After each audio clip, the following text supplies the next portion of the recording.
Tengan todos y todas muy buenas tardes.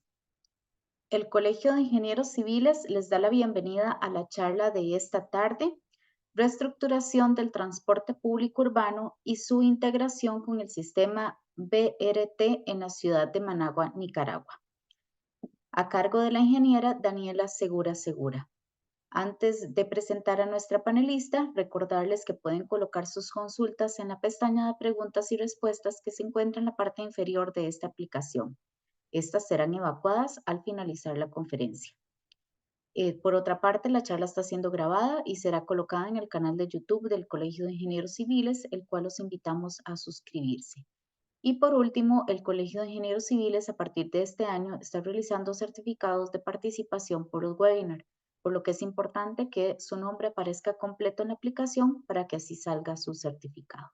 Ahora bien, voy a presentar a nuestra panelista del día de hoy, la ingeniera Daniela Segura Segura. Es ingeniera civil graduada de la Universidad de Costa Rica y ha participado como expositora en las jornadas de investigación de la Universidad de Costa Rica, así como en los congresos, el 21º Congreso Panamericano de Transporte y Logística, el 20º Congreso Chileno de Ingeniería de Transporte y el Congreso de Movilidad Urbana Sostenible, con temas relacionados al desarrollo orientado al transporte y reestructuración del transporte público. Actualmente forma parte de la empresa constructora CPS Infraestructura, Movilidad y Medio Ambiente en Valencia, España, y se especializa en el transporte urbano inteligente y movilidad urbana sostenible en el Departamento de Transporte Público. Ahora bien, le doy la palabra a la ingeniera Daniela Segura para que inicie con la conferencia. Buenas tardes. Y bueno, para mí es un honor estar aquí con todos ustedes y bueno, voy a compartir la pantalla.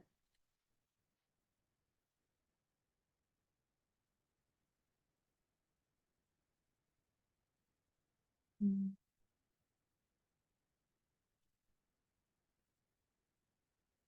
mm,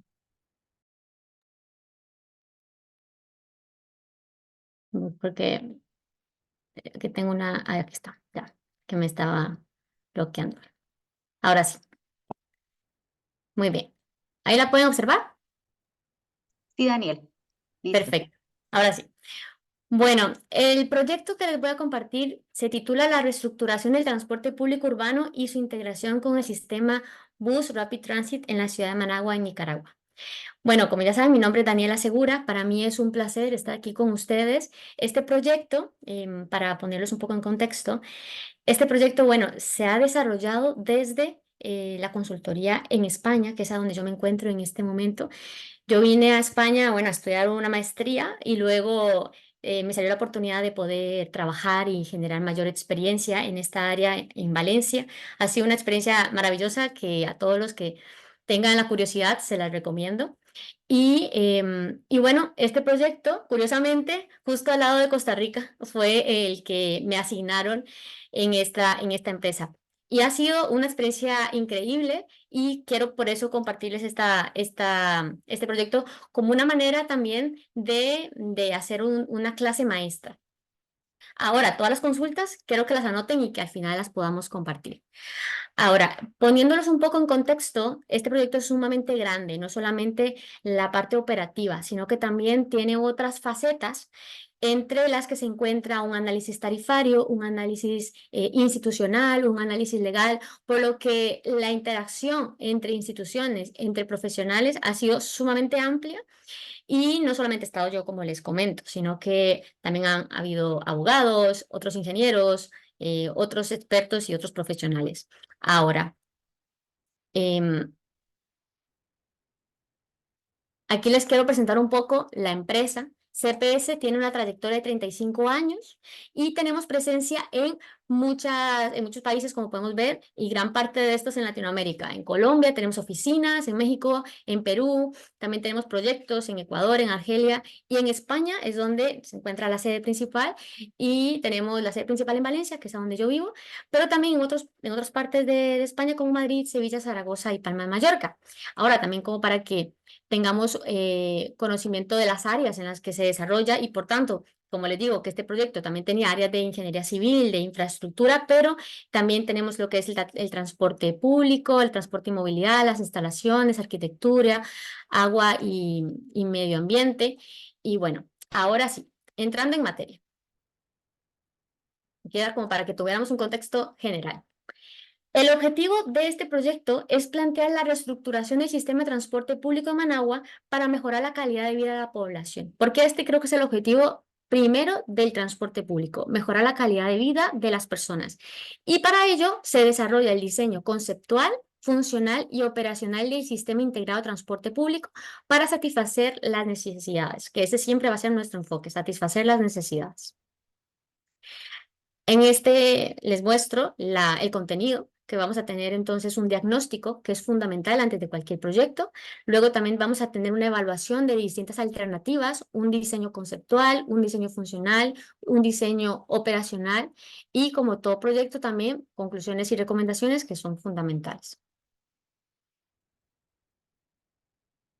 Como parte de la introducción, el área urbana representa el 25% de la población de Nicaragua y acoge el 70% del sector industrial.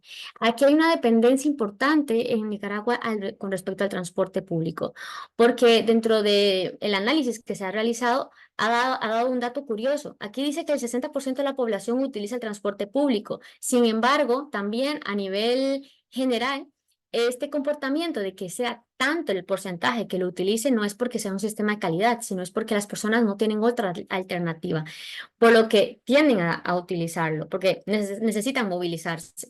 Respecto a datos, tenemos que el transporte urbano colectivo tiene 34 rutas. De estas, 974 tiene de unidades de autobuses, 28 concesionarios, pero estos 28 concesionarios operan de manera independiente y una demanda diaria de 775.000. Ahora, las condiciones son malas, por lo que hay que cambiar el paradigma. Esos en términos sumamente generales. Pero antes de entrar a conocer un poco más el diagnóstico de lo que es este estudio, tenemos primero que entender qué es un sistema integrado de transporte público. Y quiero hacerles estas preguntas. Bueno, debemos articular y coordinar varios elementos de un sistema integrado. ¿Qué elementos? Bueno, por un lado tenemos la red de transporte, por otro lado la información, la infraestructura, la tecnología, las tarifas y las estrategias de mercado. Pero todo esto debemos llegar a integrarlo. Y esto lo logramos mediante la integración física y operacional. ¿Qué es la integración física y operacional? Esto es cuando logramos integrar o unir en un solo sistema lo que son las alimentadoras y lo que son sistemas troncales. Por ejemplo, en este caso que estamos hablando de un sistema troncoalimentador. Ahora, si estamos hablando de un sistema mayor como con tranvías, con metros, con buses, es llegar a coordinar todos los medios de transportes y que sean un solo sistema y no sistemas aislados, que es lo que vemos en Costa Rica, por ejemplo, que tenemos sistemas aislados donde no se comunican entre sí y por tanto no hay una coordinación. Luego tenemos lo que es la integración tarifaria. Por ejemplo, aquí en Valencia tenemos la tarjeta Suma. Esa tarjeta es súper interesante porque con una sola tarjeta podemos utilizar el tranvía, los buses, el metro e incluso los trenes de cercanías que se mueven todavía a mayor distancia, con una sola tarjeta, la cual recargamos o pagamos a nivel mensual. Y este sistema tarifario integrado lo que permite es que los distintos operadores se distribuyan su dinero, pero por medio de una empresa que se encarga de hacer esta distribución. Luego tenemos la integración de la información. Esto es básico. ¿Por qué? Porque permite que el sistema se entienda como uno. Por ejemplo, en el caso de Bogotá, tenemos el Transmilenio, pero el Transmilenio no es solo el BRT, sino que el Transmilenio es el conjunto del sistema que también incluye los buses alimentadores, las distintas categorías de buses que integran. Ahora, muchas veces cuando se comete el error de dividir los sistemas, a pesar de que estén integrados a nivel tarifario y a nivel físico y operacional, la gente no lo entiende. Entonces, no se percibe la calidad de la misma manera. Luego tenemos también lo que es la integración urbana. La integración urbana es importantísimo porque aquí es donde entran factores como el desarrollo orientado al transporte. No sé si alguno lo ha escuchado este concepto, pero este concepto lo que busca es que no solamente tengamos estaciones de transporte público y listo, y ya nos desentendimos, sino es coordinar lo que es un ministerio, por ejemplo, de transporte con un ministerio urbano, un ministerio que se encargue del área urbana del país. Y entonces ambos logren hacer una sinergia con el fin de que podamos a nivel de la zona aledaña de una estación, a la zona aledaña de una parada de autobús, podamos tener una zona verde, una zona caminable, una zona que sea segura, que sea hermosa de ver. Entonces, eso es otro tema, pero es parte de un sistema integrado de transporte público. Y luego, que no se nos puede olvidar, la integración institucional, que esa es importantísima, porque es lo que permite que estos sistemas puedan ejecutarse. Si no hay una integración entre las instituciones, pasa lo que pasa en la mayoría de países latinoamericanos, que es que los proyectos buenos no se ejecutan. ¿Por qué? Porque no llegan a comunicarse, no llegan a llegar a acuerdos. Ahora, el diagnóstico. Antes de hacer cualquier propuesta, lo primero que tenemos que hacer es entender el problema. Si no, no lo podemos solucionar.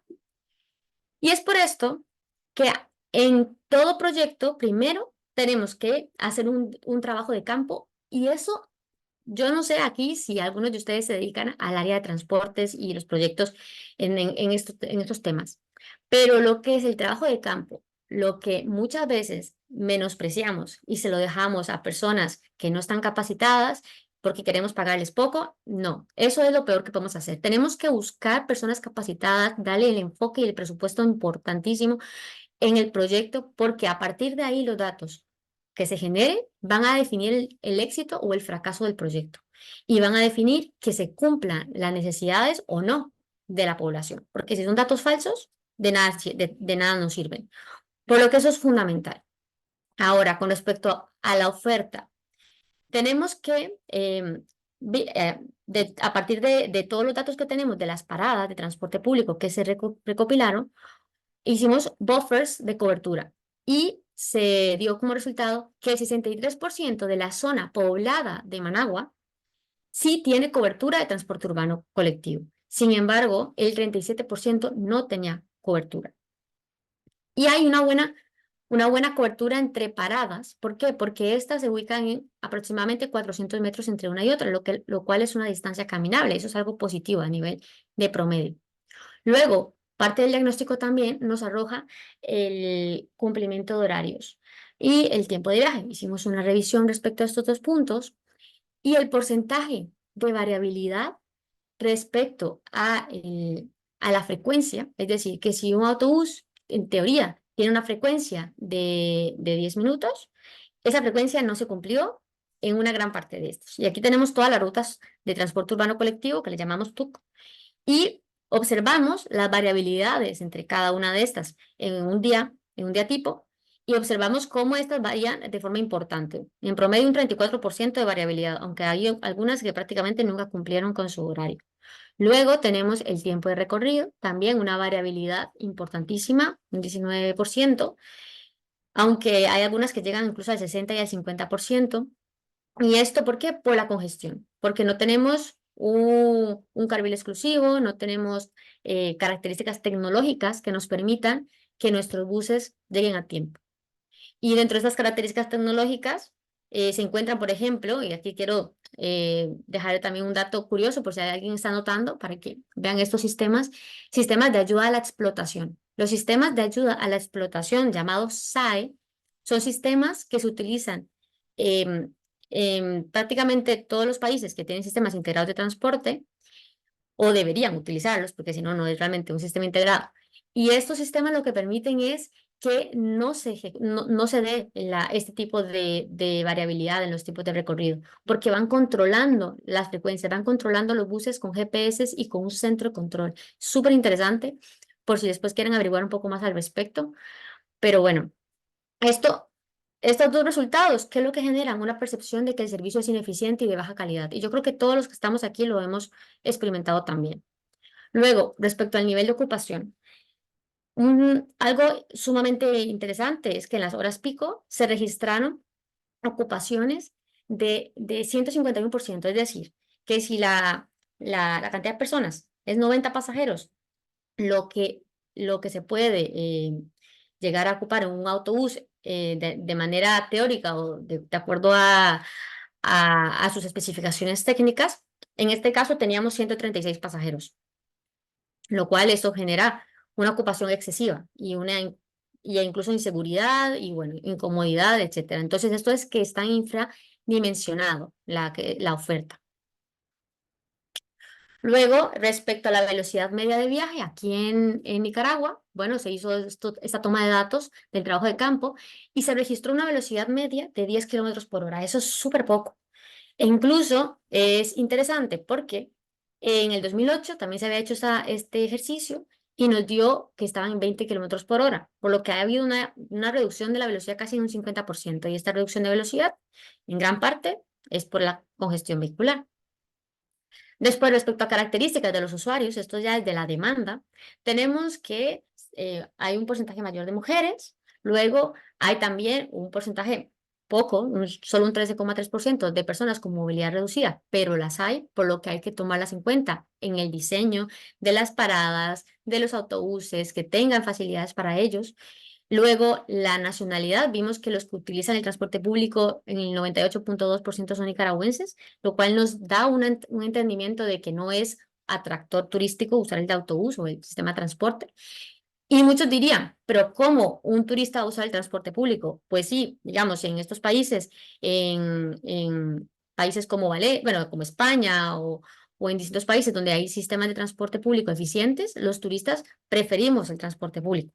Preferimos usarlo más que un vehículo privado, porque es mucho más eficiente, mucho más seguro, bueno, en general, y aquí lo podemos ver, que en este caso no. Aquí son los nacionales.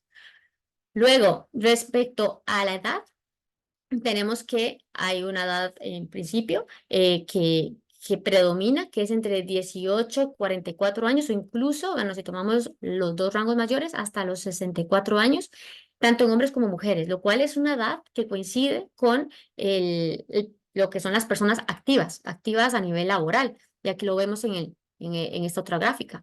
Y lo mismo se repite con el motivo de viaje. Vemos que el principal motivo es trabajo y estudios, lo cual coincide con estas edades, y también que es diario. Entonces, todo nos dice que lo utilizan para viajes que son obligatorios. Para viajes obligatorios bueno, no tienen otra forma de moverse, por lo que lo hacen en transporte público. Después, siguiendo con la demanda, tenemos que en los horarios, lo que es la variación total de la demanda de buses disponibles, y aquí tenemos, perdón, la demanda es personas que van a utilizar el sistema y luego aquí arriba tengo la oferta, buses disponibles. En lo que es la demanda, vemos que hay una comparativa entre el 2017 y el 2022. En el 2017, la demanda era mayor en la mañana y menor en la tarde, la barra celeste. En cambio, actualmente, cuando se tomaron los datos, más bien la demanda es mayor en la tarde. Y cuando vemos la oferta, vemos que es al revés. Es mayor en la mañana, por lo que no coincide con el comportamiento actual, es decir, está desactualizado. Y esto también es una razón mayor, todavía otra razón para que nos indique por qué hay un infradimensionamiento, ¿verdad? Lo que yo les comentaba anteriormente. Entonces, al final, cuando se diseña un sistema de transporte público, es importantísimo primero entender la demanda y luego, por medio de la demanda, se calcula la oferta y se diseña el sistema operativo. También es muy interesante, y aquí también quiero hablarles un poquito de otros proyectos. Por ejemplo, en el caso Managua, los datos eran datos de campo, datos de días tipo ilimitados, datos limitados, lastimosamente. Sin embargo, en el caso, por ejemplo, de Lima, que estamos también haciendo un diseño de un sistema BRT, una ampliación, en ese caso, como ellos ya tienen un sistema BRT implantado, entonces tienen un sistema de ticketing, que el ticketing es cuando tenemos la tarjeta, entramos y se registra. Entonces, todas las entradas al BRT y todas las entradas a las alimentadoras quedan registradas. Y eso nos permite tener datos todavía mejores. ¿Por qué? Porque son datos continuos de años, de meses, de días, lo cual la demanda es todavía más clara para los diseñadores de sistemas de transporte público. Entonces, implementar estos sistemas que son sistemas ya automatizados, no solamente ayuda a que el sistema sea más ágil, más rápido, que la gente pueda utilizarlo con mayor confortabilidad, sino también que ayuda a mejorarlo, porque son datos que nos permiten a los planificadores planificar mejor. Ahora, continuando un poco también con la demanda, es importante dentro de todo este proceso de diseño identificar todas aquellas zonas que son las de mayor demanda, es decir, aquellas zonas que nuestras líneas de deseo están enfocadas. Por ejemplo, en el caso de Nicaragua, no sé cuántos conocen, pero tenemos los mercados. Estos mercados, cuando fui a hacer visita de campo, es un mercado donde uno dice, no cabe ni una persona más. La cantidad de personas, de vehículos, la cantidad de movimiento es impresionante y se nota que es un punto de atracción. Pero efectivamente la gente nos lo decía cuando se hicieron las encuestas. Luego tenemos barrios importantes, entonces aquí se han señalado todos estos puntos importantes de viajes, tanto de atracción como de generación. Luego, con respecto a la evaluación de las alternativas. Bueno, en Nicaragua se había hecho un estudio previo que se llama Plan de Desarrollo Urbano de Managua, el PEDUM. Y este estudio, lo que querían los clientes, que esto es importante, escuchar a los clientes, ellos querían que nosotros evaluáramos ese plan y indicáramos si habían cosas que mejorar y que lo hiciéramos, que analizáramos todos esos puntos de mejora. Y en eso fue que, bueno, tomamos este es uno de los mapas donde ellos mostraban cuáles eran las líneas troncales, que son las que aquí se muestran, las líneas troncales que ellos proponían y luego las alimentadoras, algunas extras, algunas adicionales. Y nosotros hicimos, bueno, primero como una revisión general de la oferta actual, que la oferta actual sería lo que está marcado en rojo, respecto a la oferta que ellos proponían, que es lo que está en verde y amarillo. Y vemos que hay muchas zonas que no coinciden, es decir, va a haber una faltante de oferta respecto a la situación actual, lo cual no es lo que queremos. Lo que queremos es satisfacer la actual más adicional. Entonces, dijimos, bueno, tomemos eso como base, pero perfeccionémoslo. Luego, como les decía, las líneas de deseo, que aquí les muestro, las líneas de deseo de los viajes totales, que ya esos son viajes, el modelo, esto se hace con modelo también, entonces se extrapolan, se proyectan los viajes a nivel de toda Managua. Este modelo, ¿qué nos permite? Esto es parte fundamental. Tomamos el diagnóstico, generamos matrices y para eso montamos modelos. Estos modelos nos representan la situación actual, pero luego también nos proyectan la situación futura y podemos plantear soluciones. Entonces, primero, identificamos cuáles eran esas líneas de deseo más importantes. Luego, con el modelo, revisamos cuáles eran estos flujos de demanda. Esto es una demanda de transporte público y esta es la carretera del Triunfo, es la que se ubica aquí arribita y las brisas aquí, un poco más abajo. Ellos, los del PEDUM, proponían que el BRT, la línea de alta capacidad, transitara por Montoya. Pero nosotros, analizando el transporte público, vemos que hay una mayor atracción de transporte público y mayor movimiento por el Triunfo. Y analizando las líneas de deseo, vemos que las personas se mueven más en estos sentidos más que aquí, porque si no podríamos haber modificado las líneas. Pero no, la gente se mueve más por aquí porque hay una zona residencial importante, toda esta zona. Entonces, revisamos esto, más viendo el movimiento de los vehículos, que vemos que los vehículos se mueven más que todo en esta carretera de zona Montoya, que entonces, ¿cuál es la mejor solución? Bueno, los vehículos dejémoslos por un sitio y el transporte público por otro, porque incluso si el transporte público se encuentra en una zona diferente, tendremos más espacio. Y a largo plazo, o a proyectos que se pueden proponer, puede ser hacer una zona peatonal más amplia, que las personas se sientan más cómodas para acceder al transporte público e ideas increíbles que se pueden hacer en temas de urbanismo. Luego, dentro de esta evaluación de alternativas, observamos que la línea 112, que tenía alta demanda, pues coincide con esta línea que coincide efectivamente por la carretera El Triunfo que les comentaba. Entonces, todo nos apuntó a que esto era uno de los cambios fundamentales que había que realizar. Y después, bueno, aquí ya tendremos toda la propuesta del BRT. Esta es BRT solamente, alta capacidad. Y Y bueno, tomando en cuenta las alimentadoras, que en un momento les voy a explicar también, tomando en cuenta todo esto, vimos que la propuesta de cobertura que estamos planteando sobrepasa y supera la propuesta actual, que la actual es lo que está en rojo y la propuesta es lo que está en verde más lo amarillo. Lo verde es lo que son alimentadoras y secundarias y luego lo amarillo son las troncales. Entonces, lo actual es una cobertura de 107,8 kilómetros cuadrados y la propuesta es de 152,7 kilómetros, por lo que tenemos un aumento del 42% en la cobertura y eso está muy bien. Ahora, entrando en materia de diseño conceptual. Dentro del diseño, si tuviésemos recursos ilimitados, podemos decir, bueno, utilicemos el metro, utilicemos un tranvía, por ejemplo, pero todo esto es más caro que un bus. Sin embargo, el BRT no es un bus cualquiera, sino que es un bus que tiene plataforma reservada. Es un sistema que tiene que tener la integración, como les comentaba, del SAE, la integración del ticketing. No es un bus cualquiera, como les comento, pero es más barato. Por lo que en este caso planteamos hacerlo de esta manera. Ahora bien, si los fondos aumentan, es factible, de acuerdo al diseño finalmente adoptado, que es el que les voy a mostrar, es factible hacer una línea de alta capacidad con tranvía y hacer otras con BRT, por ejemplo. Pero bueno, entonces, en principio lo hemos diseñado para BRT. Ahora, tenemos el BRT, se puede diseñar con calzada exclusiva, que es como yo les mostraba y les comentaba en la zona del Triunfo.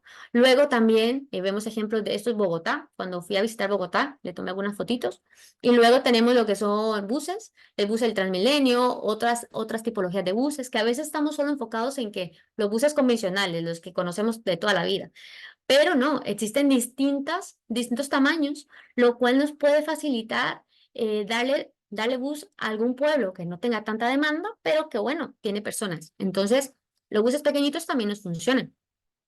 Y luego el sistema que se está proponiendo es tronco alimentador. Y esto es importante, ¿por qué? Porque nos dice que con una sola línea de BRT que va a tener muy buena frecuencia, muy buena capacidad y se le ha invertido mucho dinero, luego las alimentadoras se van a conectar a las estaciones. En cambio, lo que hay actualmente es que compiten muchas líneas en un solo corredor, que es lo que ocurre en Costa Rica también, que es lo que estamos acostumbrados, lastimosamente.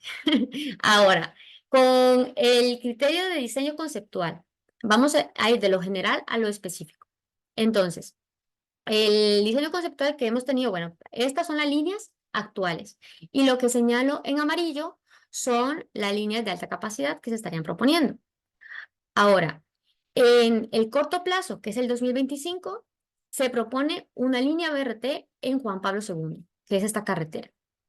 Luego, en el 2030, que es el medio plazo, se propone otra línea en Masaya, porque se tienen que ir haciendo poco a poco por temas de inversión y también por temas de que las personas se vayan acostumbrando a estos cambios importantes. Y luego, a largo plazo, que sería el 2040, tendríamos la línea suburbana, que corresponde a esta carretera, la carretera suburbana, y la línea panamericana. Y con estas cuatro líneas, por decirlo de alguna manera, pero mejor dicho, corredores, que sería la palabra correcta, entonces se habría completado el sistema. Con respecto al corto plazo, aquí les voy a ir mostrando ejemplos de los cambios que se hicieron en las líneas alimentadoras y en las líneas secundarias para alimentar para ir formando y ir ajustando este rompecabezas, porque este rompecabezas empieza en el corto plazo, pero se tiene que ir construyendo hasta el largo plazo. Ese es el reto. Entonces, ¿cuáles fueron los criterios? Aquí les voy a ir mostrando criterios y un pequeñito ejemplo para que también tengan una idea. Entonces, primero, el primer, el primer límite o la primera limitación que tuvimos cuando empezamos el proyecto es que ya habían empezado a construir el corredor Juan Pablo II. Ya estaban los planos y ya estaban construyendo. Entonces nos dijeron, las estaciones no me las puede tocar. Ok, eso fue una limitación.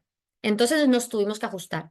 ¿Que podríamos haber propuesto otras o un poco mejor ubicadas a nuestro criterio? Bueno, sí, pero teníamos que ajustarnos. Entonces, a este ajuste le añadimos que las rutas que existen actualmente, algunas entraban directamente al corredor, por lo que también tuvimos que hacer algunos ajustes con estas rutas. Luego, habían rutas que literalmente transitan sobre el corredor completo y esto no es posible porque vamos a competir. Entonces, se van a cortar y se van a unir en algún punto de las estaciones, como lo vemos. Luego, en el corto plazo también se fusionan tramos, es decir, hay muchas rutas que hacen este mismo recorrido una y otra vez, por lo que se fusionan estos tramos y se conectan a una estación, mejorándole la frecuencia, eso sí, a esa línea. Después hay otras que se desvían con el fin de que no coincidan con la ruta, pero también antes de hacer el desvío se hizo una revisión de qué tanta gente utiliza este tramo pequeño, pero no, era curioso, casi nadie lo usaba. Entonces se optó por hacer este pequeño cambio, este desvío, y así hay menos interrupción con la Juan Pablo II. Después, también se proponen nuevas rutas, que es como lo vemos aquí, las que están en rojo, rutas que actualmente no tienen oferta por parte del sistema urbano, sí tienen oferta, pero de sistema interurbano. Pero el sistema interurbano está fuera de un sistema integrado, porque ese sistema interurbano corresponde a otra institución y bueno, está fuera del alcance. Entonces, esos sistemas, estos buses tienen otros costos, otras tarifas, por lo que realmente no sirven de forma eficiente o de forma efectiva a los usuarios, porque les cobra más caro, porque claro, vienen de zonas muy lejanas. Entonces, aquí lo que queríamos era darle la oferta necesaria para los viajes internos de Managua, que los viajes internos son los que hay más viajes internos a nivel de los habitantes de Managua. Luego tenemos el medio plazo. El medio plazo lo que se hizo fue, primero, una modificación parcial del tramo de ruta que coincidía con Masaya de manera significativa. Entonces, eh, es- como vemos aquí, esta ruta se modifica un poquito, pero esos cambios fueron muy pequeños en el medio plazo. El medio plazo es el que casi no se modifica. Es pequeñito porque se implementa la ruta Masaya, pero no es tanto lo que afecte. Luego tenemos rutas nuevas también. Y finalmente, en el largo plazo, cuando se implementa la ruta panamericana y suburbana, vamos a tener primero que se unifican algunos tramos como rutas alimentadoras. Luego, aquí se hace una diferencia importante. Están las rutas alimentadoras, que estas son aquellas que vienen de un pueblo, de una zona urbana y conectan directamente con el BRT en una estación, pero luego también tenemos las rutas secundarias, que estas son aquellas que transitan a nivel longitudinal o con trazados diferentes, pero no compiten con las troncales. ¿Por qué? Porque tienen recorridos, orígenes y destinos distintos. Más bien lo que hacen es facilitar y agilizar el sistema. Entonces, por eso es que tenemos dos tipologías de rutas eh, complementarias al BRT, que serían las alimentadoras y las secundarias. Luego, se eliminan tramos o se dividen rutas que coincidan con la troncal, como lo vemos aquí, coinciden con la troncal directamente, por lo que se divide. Y luego se proponen también, en este caso, una ruta adicional que satisfaga una zona residencial que se va a explotar todavía más a largo plazo. Ahora, pasamos del diseño conceptual, que es en términos generales, a un diseño funcional y a un diseño operacional, que eso ya aterrizarlo. En el largo plazo, tendremos dos tipos de estaciones. Tenemos lo que son las estaciones convencionales y lo que son estaciones intercambiadoras. La diferencia, ok, las estaciones convencionales son aquellas que se ubican solamente para que haya una distancia adecuada entre estaciones, es decir, que éstas sean 500 metros, 600 metros aproximadamente entre una estación y otra. Esas son las convencionales. En cambio, las intercambiadoras tienen una función adicional y es que conectan con alimentadoras o conectan con secundarias. Ahí va a haber un intercambio modal, por lo que hay que prestarse atención, todavía más atención a esas estaciones. Y luego, no solamente tendremos esos dos tipos de estaciones, sino también hay otro tipo que serían las intercambiadoras de mayor capacidad o de mayor tamaño. Y es que se ubican de forma estratégica en puntos donde hay mucha demanda o en puntos donde conectan troncales, por lo que se va a construir una estación mayor. Y luego los puntos verdes son patios o terminales que se ubican en estos puntos de forma estratégica también. ¿Por qué patio terminal? Bueno, porque cuando tenemos un patio, ¿qué es un patio? Es donde se estacionan los buses para que duerman ahí. Cuando tenemos un patio y una terminal juntas, permite que el bus, en la línea de bus, empiece a operar prácticamente que de inmediato. Sale de su patio y ya empieza a operar. En cambio, cuando tenemos un patio que está a 20 kilómetros de su terminal, son 20 kilómetros en vacío, que no están generando dinero, que solo están gastando gasolina y todo lo que conlleva. Entonces, aquí lo que estamos haciendo es optimizar lo que es el patio y optimizar lo que es su distancia. Luego, después, también se hace dentro de este diseño funcional, para llegar al operacional, el análisis de la carga máxima. La carga máxima es un concepto importante para diseñar a nivel operacional, porque es la demanda máxima que ocurre en un periodo de tiempo en la hora pico. Entonces me va a decir cuánto va a ser el pico de personas que voy a tener que ofrecer el servicio para que puedan tener un servicio eficiente. Entonces, esta carga máxima se calcula para la hora pico, pero también se puede calcular para la hora valle, para que así tengamos dos tipos de frecuencias, dos tipos de operaciones y que sea más eficiente y no siempre estemos ofertando más de lo que se necesita en la hora valle. Luego, a partir de esto, entonces, se hizo este análisis. Las bolitas verdes significan que son las estaciones, que algunas estaciones tienen mayor demanda que otras, y eso es a partir de datos del modelo. Igual la carga máxima vemos que varía de acuerdo a los tramos. Luego se determina con esta carga máxima cuáles son la cantidad de buses necesarios para ofertar, y aquí es donde determinamos que, bueno, Juan Pablo II, como hora pico, necesita 25 autobuses. En Masaya, 26. En hora pico, son los autobuses que se tienen que ofertar en una hora en particular. Luego, Suburbana 54 y Panamericana 38. Sin embargo, de acuerdo a información de fuentes de consulta, nos hemos enterado y hemos investigado de que esa cantidad de autobuses para una sola línea no es factible, porque requiere frecuencias muy bajas, de 1 minuto, que no es factible.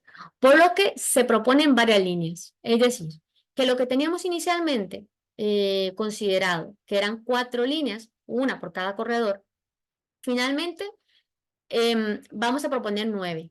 ¿Para qué? Para que unas líneas sean un apoyo para las otras. Ahora sí, aquí me voy a explicar mejor con este diagrama, el mapa ilustrativo. En este mapa observamos las líneas, entonces, como les comentaba, en Panamericana y viendo los diseños de orígenes y destinos en las líneas de deseo, en Panamericana vemos que proponemos esta línea que en todos los puntos, o en todas las estaciones, va a ser parada, en todas las estaciones. Sin embargo, va a haber otra línea, que va a ser la B2, que esta solamente va a parar en algunas estaciones, no en todas, pero en aquellas que tienen mayor demanda, generando una mayor frecuencia en ciertos puntos, pero también es un respaldo, mejora la oferta, alcanzando la oferta necesaria. Y esto sin afectar que el sistema no dé abasto.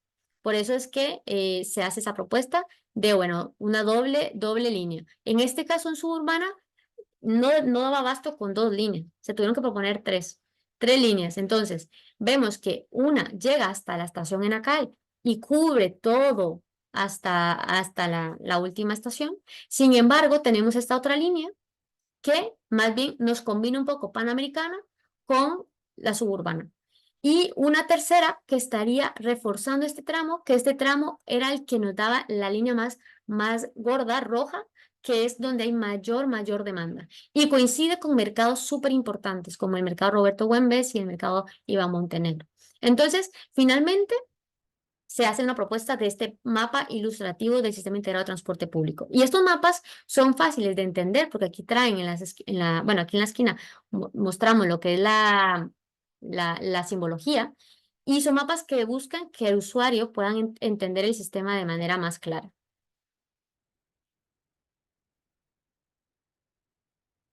Ahora, con respecto al diseño operacional, tenemos que en la hora punta, para cada una de las líneas que corresponde a cada corredor, entonces una cantidad de buses funcionales, pero los buses funcionales es la cantidad de buses que van a pasar en una hora en particular, pero no necesariamente va a ser la oferta operativa. ¿Por qué? Porque si una ruta es muy corta, pueden pasar un solo bus, puede hacer varias vueltas en una hora, pero si la ruta es muy larga, puede ser que en una hora solo le dé tiempo a un bus a hacer un recorrido, o puede ser que ni eso. Entonces, en algunos casos, respecto a la flota funcional, respecto a la operativa, a veces se necesitan más buses en la operativa que en la funcional, a veces la misma cantidad y a veces incluso menos. Entonces, todo depende de la longitud de la ruta. Y se hace entonces, a partir de esta flota operacional, se calcula la frecuencia. Y es lo mismo para la hora valla.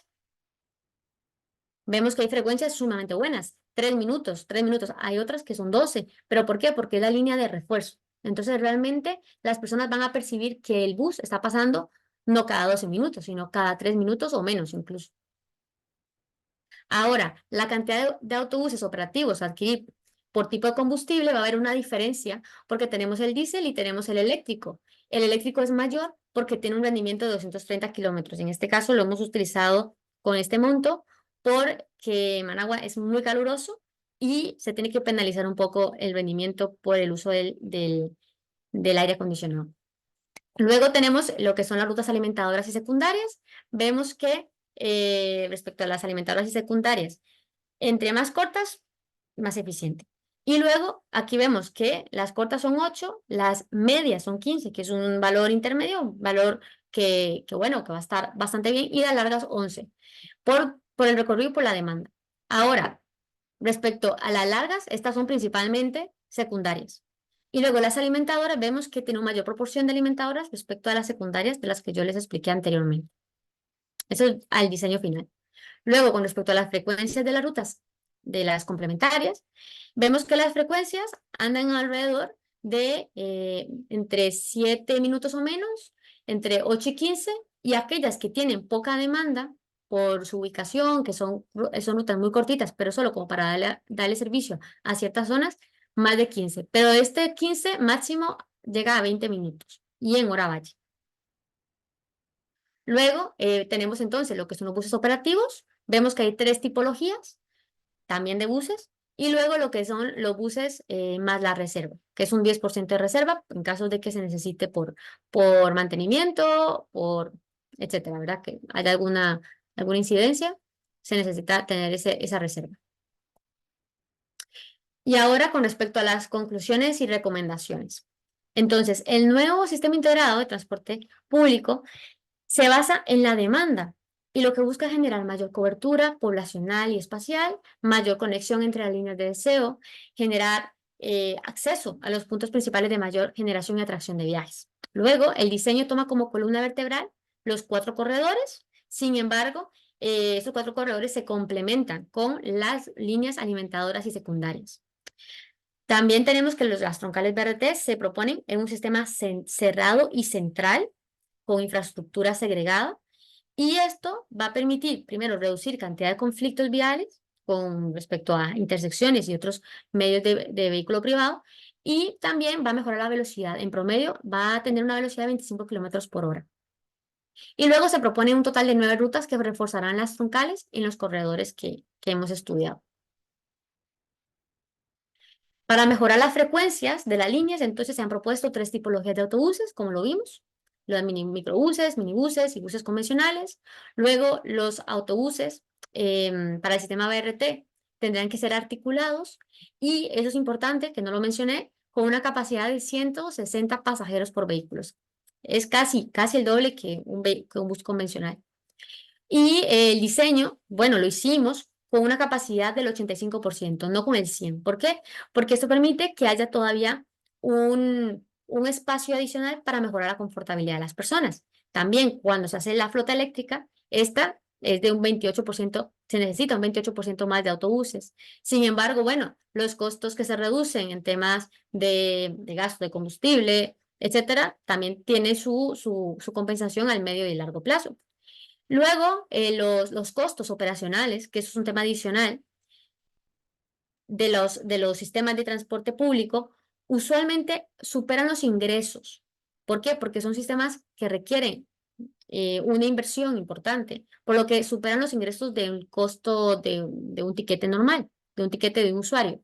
Por lo que muchas veces necesitan subsidios por la administración, pero esos subsidios pueden ser de distintos modos, por medio de publicidad, de patrocinio, de alquileres de espacio. Hay muchas formas como se pueden también generar esos subsidios, aparte de si existe la posibilidad de que la municipalidad lo dé o el ministerio, etcétera. Respecto a las recomendaciones, los corredores deben ser alimentados por la intermodalidad. No pueden ser simplemente transporte público y listo, no, sino que también tenemos que pensar en las personas que caminan, en las bicicletas. Dentro del proyecto también se hizo un plan de bicicletas, que es parte de las obras complementarias. También facilidades con el vehículo privado, por ejemplo, lo que son los parqueos disuasorios, que buscan que las personas lleguen con su vehículo a un parqueo y se puedan trasladar al BRT. Luego, ciclovías, cicloparqueos. Luego también importante homogeneizar la información, tal como se los decía inicialmente. También esta información se puede considerar personas no videntes. Hay algunos sistemas que se han implementado aquí en Valencia, se han implementado algunos, donde por medio de QRs las personas no videntes pueden también acceder a la información. Luego tenemos que es importante implementar las metodologías que busquen mejorar el entorno, como es el desarrollo orientado al transporte. Es importante dimensionar el tamaño de las estaciones de acuerdo a las necesidades y a la demanda, que no las podemos olvidar. Y implementar también todos estos elementos que les mencionaba al principio: priorización semafórica, el SAE, el sistema de recaudo, el embellecimiento, pero sobre todo es necesaria que haya una integración interinstitucional. Eso es lo más importante para que se pueda llevar a cabo proyectos como estos. Y bueno, esta sería la presentación del día de hoy y quedo atenta a todas las preguntas que ustedes puedan tener. Muchísimas gracias al ingeniero Daniel Segura por la conferencia. Abrimos el espacio para consultas. Recuerden que pueden colocarlas en la pestaña de preguntas y respuestas.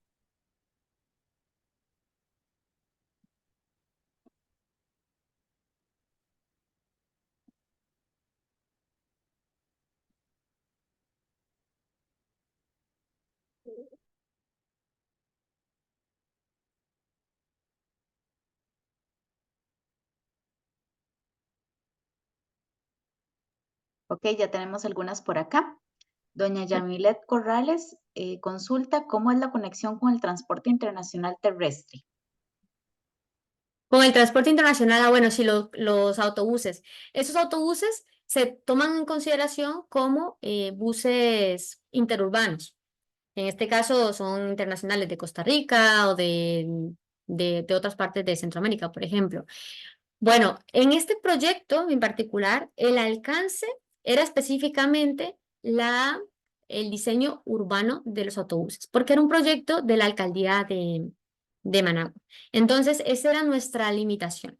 Sin embargo, nosotros, como parte de las recomendaciones y parte de lo que hemos hablado con los ingenieros y con los encargados de la alcaldía, es que es necesario a nivel, hacer que ellos hagan, que ellos hagan coordinaciones, mejor dicho, que ellos hagan coordinaciones con el Ministerio de Transportes, con los ministerios que lo superan a ellos, que están en un nivel mayor, porque eso es lo que ellos nos decían, que ya se salía de sus manos, para que puedan hacer esas interconexiones directas con el sistema integrado. Es decir, que sí, los buses puedan continuar entrando al sistema, puedan seguir entrando a nuestra ciudad, pero que, por ejemplo, que su tiquete que ya pagaron pueda estar integrado con el sistema que se está generando, con el sistema integrado de transporte público. Entonces se reduzca el costo, que no tengan que pensar, bueno, ya traigo mi tiquete y tengo que pagar otro, sino que se pueda integrar. Pero esos son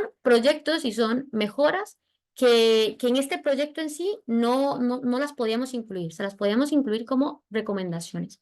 Pero esta es una manera de cómo se puede hacer la interconexión. Otra manera, pero ya esto es, por ejemplo, no con el transporte internacional, que tiene su estación particular, sino, por ejemplo, con el transporte interurbano, que ellos, en vez de que entren hasta los distintos puntos, porque tienen distintas zonas a donde hacen paradas, donde hacen su última parada, sino que más bien lleguen a las estaciones de alta capacidad, que nosotros también se las hemos propuesto, y que ahí puedan hacer el transbordo directamente. Entonces, mejoren los tiempos de recorrido y puedan integrarse directamente ya con el sistema con un solo tiquete.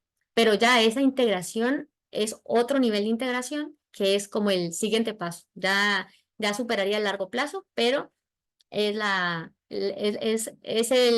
continuación de un proyecto como este. Muchas gracias. La siguiente consulta de don Carlos Contreras. ¿Cómo es la forma de operación del sistema? Si es privado, ¿cómo es el sistema de delegación? Licitación competitiva, permiso en precario. Y entonces, ¿cómo se financiará la adquisición de flota? ¿Cómo es la forma de operación del sistema? Bueno, sí, es con los concesionarios.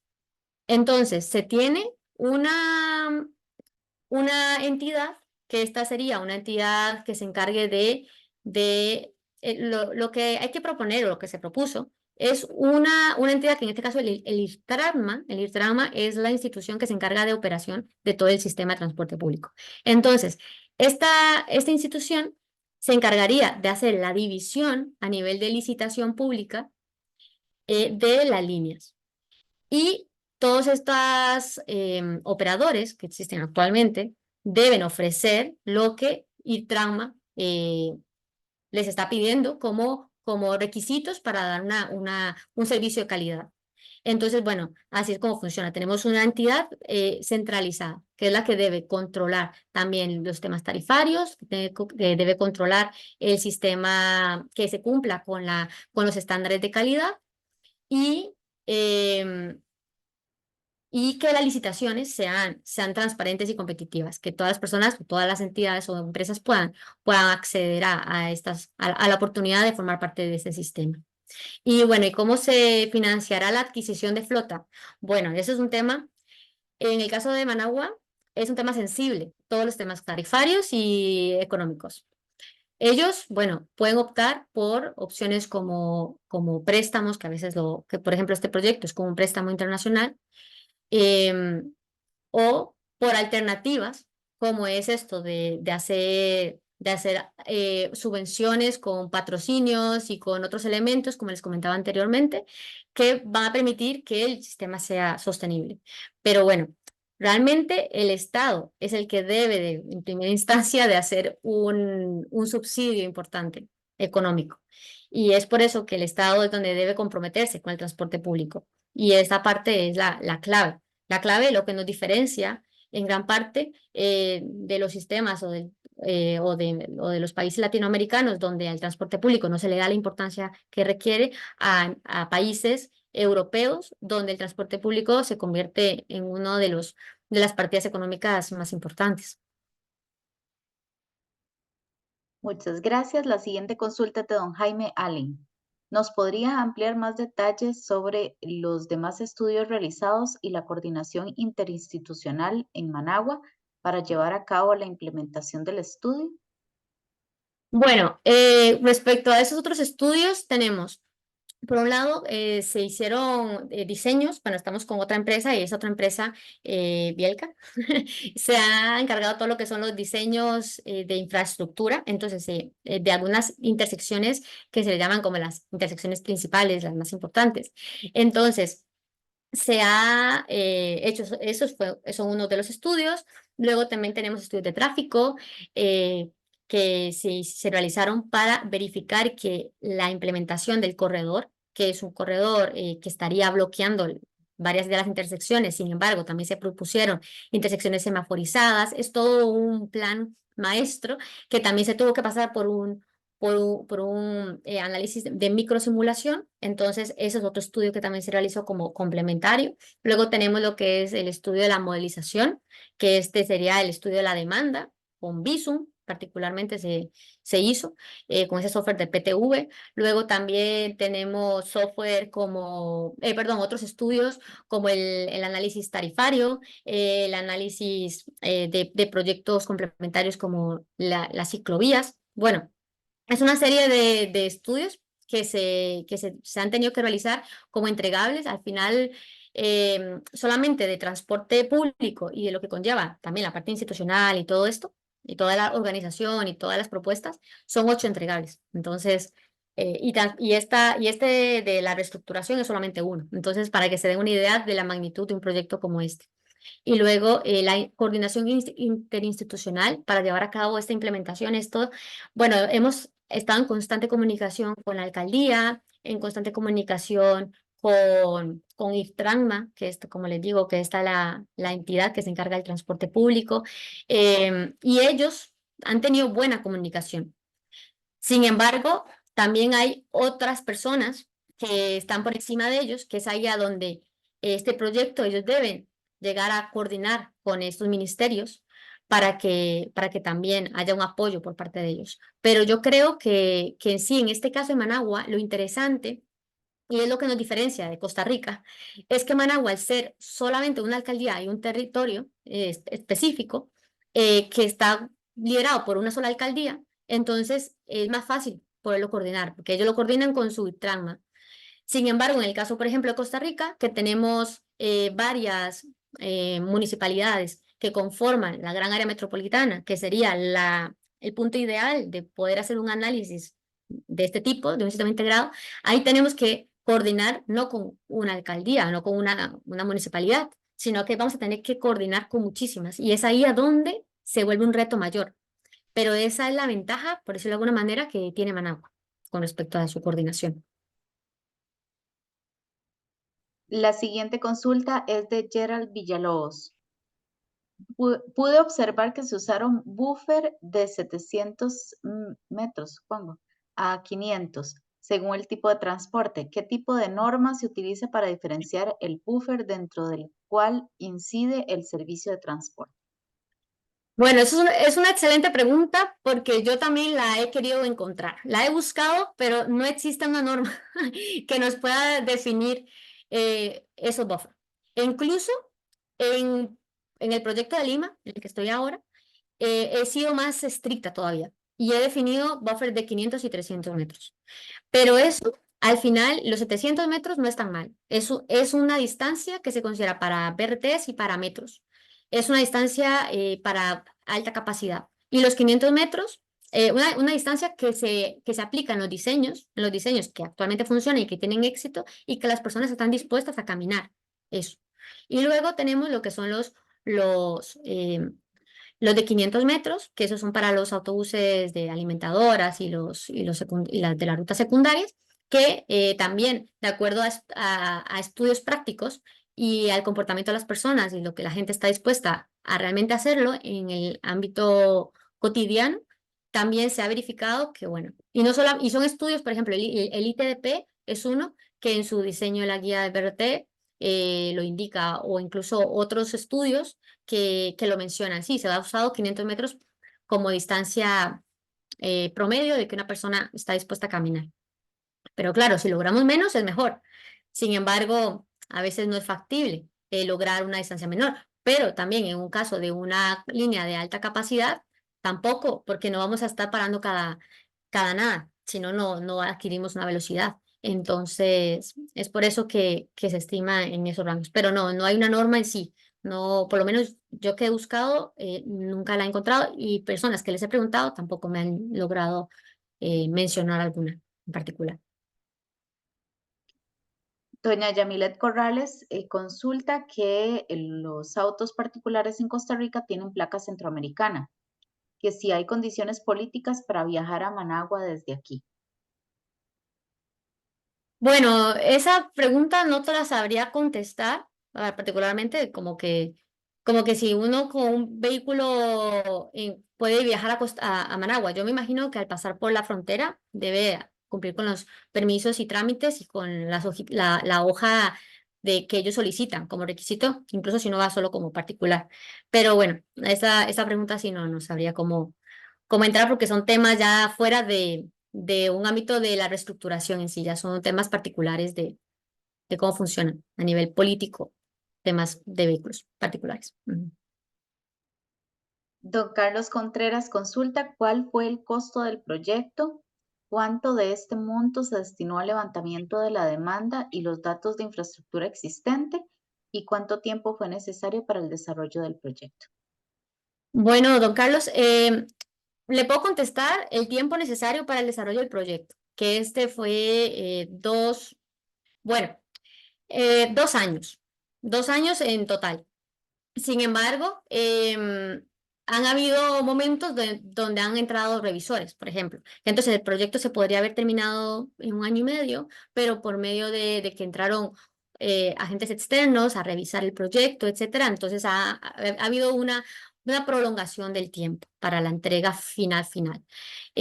Ahora, respecto a lo que es el costo del proyecto, el monto destinado y estos temas que ya son un poco más específicos, si gusta, me puede enviar un correo y con mucho gusto yo puedo brindarle esta información. Así le doy datos reales y no datos así que quizás no sean los correctos.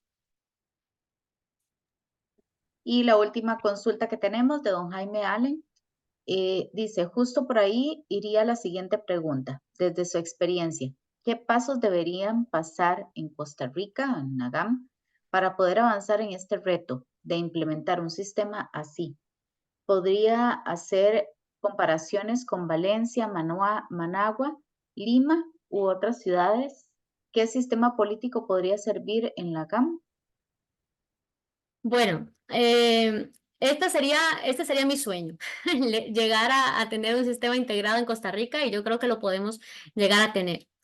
Lo que se necesita primero es la voluntad política, que pasemos de que los políticos entiendan el transporte público como algo secundario, sino que lo entiendan como algo fundamental para la economía del país, fundamental para, para la calidad de vida de las personas y que eso no solamente va a afectar a la persona que se suba al transporte público, sino que va a afectar a las personas que caminen alrededor, las personas que vivan en la ciudad. Ahora, primero, como les digo, primer paso, concientizar a los políticos, eh, enseñarles, educarlos. En segundo, em, es importante tener un solo sistema, una sola entidad, una sola institución que se encargue de unificar todo el sistema. Considero que eso es lo primero, que sea una institución que no sea política, que sea una institución que tenga sus propios sistemas, sus propios técnicos, sus propios profesionales y que no me los cambien conforme cambia el presidente porque cambia entonces las políticas y ya no, y puede cambiar entonces el enfoque y la continuidad y trazabilidad del sistema, ¿verdad? O tal vez, o incluso que le dediquen menos fondos. Entonces, no, tenemos que tener algo estable. Entonces, creo que eso también es fundamental. Y luego, que en cada municipio, en cada municipalidad, tengamos personas que se encarguen también de que sean como esos embajadores de esta entidad principal y que esos embajadores estén en constante comunicación y así podamos de alguna manera unificar, porque como les comentaba, ese es el reto más grande. El reto más grande es poder hacer un sistema que va a romper barreras entre municipalidades. Y el problema es que las municipalidades tienden a generarse como pequeños países e incluso cuando se plantean, por ejemplo, que he tenido la experiencia en Costa Rica de hacer diseños de ciclovías, llega una municipalidad y dice, bueno, yo hago mi ciclovía, pero como que la persona no vaya a la municipalidad o de la par, ¿verdad? Es como que no vaya al territorio de la municipalidad de la par. Y eso es imposible, las personas se mueven por todo. Entonces tenemos que cambiar esa mentalidad, digamos, de mi territorio y punto, ¿no? Aquí tenemos que ampliar, porque la GAM es un solo territorio. Debemos cambiar ese concepto y verlo como una sola municipalidad, por decirlo de alguna manera. Y, y bueno, yo creo que eso es importante y me comenta, para poder avanzar en ese reto, podrías hacer comparaciones con Valencia, Managua.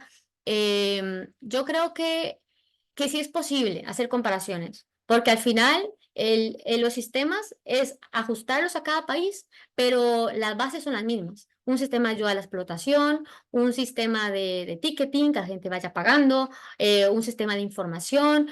Creo que las bases son las mismas. El reto es llevarlo a cabo, es diseñarlo, es tener un proyecto de diseño y de ejecución. Entonces, creo que ese es el mayor reto, pero es posible, definitivamente. Bueno, muchísimas gracias a Daniela por la excelente conferencia. Gracias por evacuar todas las consultas que teníamos. Gracias a las personas que se conectaron con nosotros esta tarde. Voy a pasarles una pequeña encuesta para que por favor la llenen antes de salirse de la aplicación. Y no sé si Daniela desea dar algunas palabras de cierre. Bueno, sí, primeramente agradecerles a todos los que se conectaron. Sé que esta hora es un poco incómoda, pero bueno, aquí que son ya van a ser las 9 de la noche, entonces era la hora que mejor podíamos para todos. Pero bueno, aquí les dejo mi contacto, también mi LinkedIn, cualquier consulta, si quieren reunión adicional o algún tipo de acercamiento por si están interesados en que esto se pueda ejecutar, sea en Costa Rica o en el país donde se encuentren, tengan total confianza porque este es mi objetivo, que no solamente se viva en Europa o en algunos países privilegiados de Latinoamérica, sino que todos podamos llegar a ejecutar estos sistemas y, y bueno, que estoy al servicio. Muchísimas gracias. Muchísimas gracias, Daniela. Y sin más, damos por finalizada la conferencia. Tengan todos y todas muy buenas tardes.